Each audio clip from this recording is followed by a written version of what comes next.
Nous sommes très heureux de vous retrouver sur Medi 1. Soyez les bienvenus dans l'invité de la rédaction. Le premier cadre stratégique à moyen terme 2014-2019 pour la mise en œuvre du plan national de développement de l'Afrique du Sud Vision 2030 accorde la priorité absolue à la transformation économique, à la croissance rapide et à la création d'emplois. Quelles opportunités d'affaires offre le marché sud-africain pour le continent? Des rencontres Business Afrique du Sud auront lieu cette année. On en parle et pour en discuter, Jah Francis est avec nous. Bienvenue sur le plateau de Medi 1. Merci. Alors vous êtes chef d'entreprise et commissaire général des rencontres Business Afrique du Sud. La première question qui paraît évidente, Business Afrique du Sud, ces rencontres, de quoi est-ce qu'il s'agit concrètement? Concrètement, il s'agira de développer des relations d'affaires entre les opérateurs économiques africains, entre eux, et puis favoriser le partenariat Sud-Sud et œuvrer au développement des activités commerciales intra-africaines. D'accord, il y a ce qu'on appelle le DSP, qui est le document stratégie pays de l'Afrique du Sud, qui a deux piliers. Le premier pilier porte sur la promotion de l'industrialisation et le second, l'approfondissement de l'intégration régionale. En quoi est-ce que ces deux piliers sont stratégiques, sont importants par rapport à ces rencontres que vous initiez pour la toute première édition? D'abord, il s'agira pour nous de permettre aux acteurs économiques africains de pouvoir interagir entre eux, et puis bénéficier des opportunités en termes de technologie, en termes d'industrialisation, en termes de potentialité d'affaires. Et deuxièmement, favoriser cette intégration économique régionale entre ces opérateurs économiques. D'accord, vous l'avez dit, la coopération Sud-Sud, vous voulez la promouvoir sur le continent africain pour qu'il y ait des échanges entre pays pour le développement du continent africain. Qu'est-ce qui est prévu à ces rencontres? Ces rencontres business, rencontres professionnelles avec des acteurs économiques africains, c'est-à-dire des entrepreneurs, des cadres d'entreprises publiques et privées, et aussi des représentants de pouvoir public.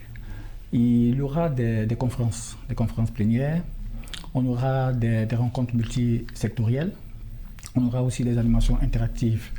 Donc c'est l'événement business de référence en Afrique du Sud. Et ces activités seront meublées par, comme je l'ai dit tantôt, des conférences, des ateliers de formation, de rencontres B2B. D'accord. Quand on parle la plupart du temps de coopération Sud-Sud, on n'oublie pas le Maroc qui est leader dans ce domaine. Qu'est-ce qui fait la particularité de l'Afrique du Sud pour qu'on veuille orienter les regards des entrepreneurs, des chefs d'entreprise et même d'autres pays vers ce pays? L'Afrique du Sud, c'est l'économie africaine la plus diversifiée, la plus moderne. L'Afrique du Sud, c'est le moteur économique important de l'Afrique. C'est la deuxième puissance économique, juste derrière le Nigeria. En termes de richesse par habitant, elle vient en première position. L'Afrique du Sud est membre du G20, membre des BRICS. Et aujourd'hui, l'Afrique du Sud a des atouts qui font de ce pays un pays émergent à revenu intermédiaire supérieur. D'accord. Comme on parle d'investissement, on n'oubliera pas la question de corruption. Selon Transparency International, au sujet de l'indice de perception de la corruption, l'Afrique du Sud, dans les années 2013 à 2016, était classée 72e sur 177 pays. Et la question de la corruption dans la passation des marchés gangrène ce pays. C'est le mal aussi de l'Afrique et d'autres continents. Est-ce que cette situation est favorable à l'investissement d'autres pays en Afrique du Sud et à tous ces chefs d'entreprise à qui vous lancez un appel pour venir voir en Afrique du Sud? Oui, le président Cyril, son Excellence, Monsieur le Président Cyril Ramaphosa, président de l'Afrique du Sud, avec son équipe dirigeante, ont mis en place un ensemble de politiques favorisant aujourd'hui le climat des affaires en Afrique du Sud. Donc, je pense que l'Afrique du Sud, les résultats sont là. L'Afrique du Sud, aujourd'hui, a un système institutionnel très élaboré, notamment au niveau de la justice. le climat des affaires aujourd'hui est le plus performant dans la région africaine. Et aussi...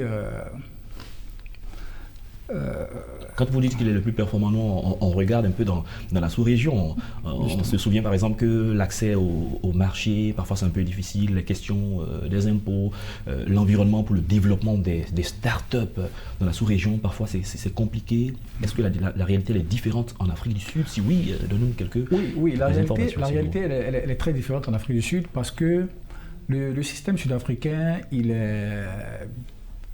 Je pourrais le dire ainsi, il est bicaméral. C'est-à-dire, on a une économie purement privée qui est anglo-saxon, avec toutes les règles propices à l'environnement des affaires, et on a un système public.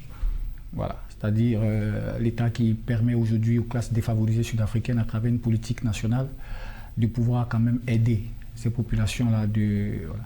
Donc, pour dire en fait que tout ce qui entre dans le cadre... De la législation privée concernant le milieu des affaires sud-africain, l'environnement est propice aux affaires. L'environnement est vraiment propice aux affaires parce qu'aujourd'hui, nous notons bien en matière de classement des start-up, de présence en termes d'innovation technologique, l'Afrique du Sud est aujourd'hui mis nanti en termes de classement. D'accord. On a un système bancaire et financier qui est très avancé aujourd'hui. On a une bancarisation très poussée.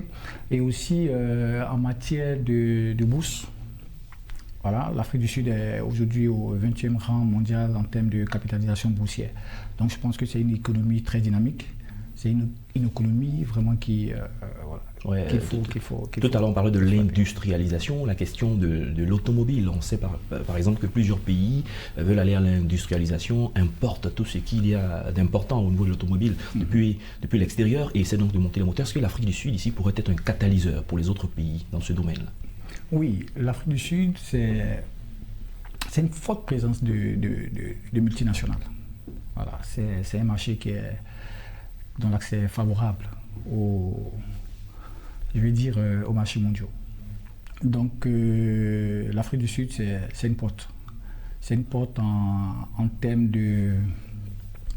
C'est une porte en termes de... c'est une porte en termes de... D'ouverture vers le marché extérieur. D'ouverture vers le marché extérieur.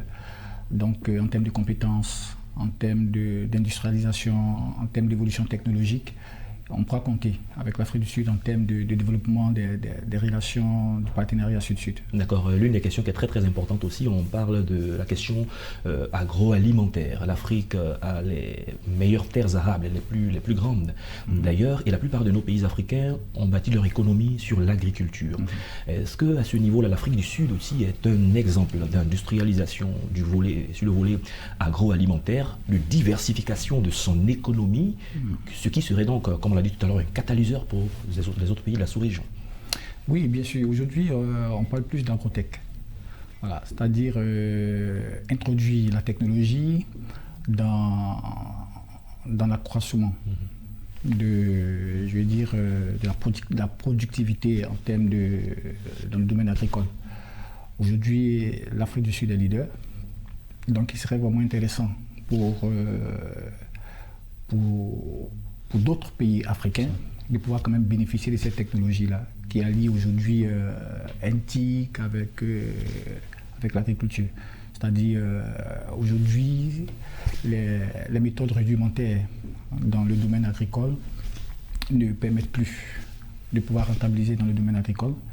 Donc, nous pensons que l'Afrique du Sud est aujourd'hui ce pays-là qui offre des opportunités dans ce sens-là. Merci, M. Jean-Francis. Nous sommes déjà à la fin de cette émission. L'occasion serait donnée donc à tous les chefs d'entreprise, les États africains, certainement, d'aller prendre part à ces rencontres pour aussi apporter leur expérience, faire un partage d'expérience, puisque c'est du business B2B. Merci d'être passé sur notre plateau. Merci. Je rappelle que vous êtes chef d'entreprise et commissaire général des rencontres Business Afrique du Sud. C'est la fin de cette émission. Merci à tous de l'avoir suivi. Bonne suite de nos programmes sur Média.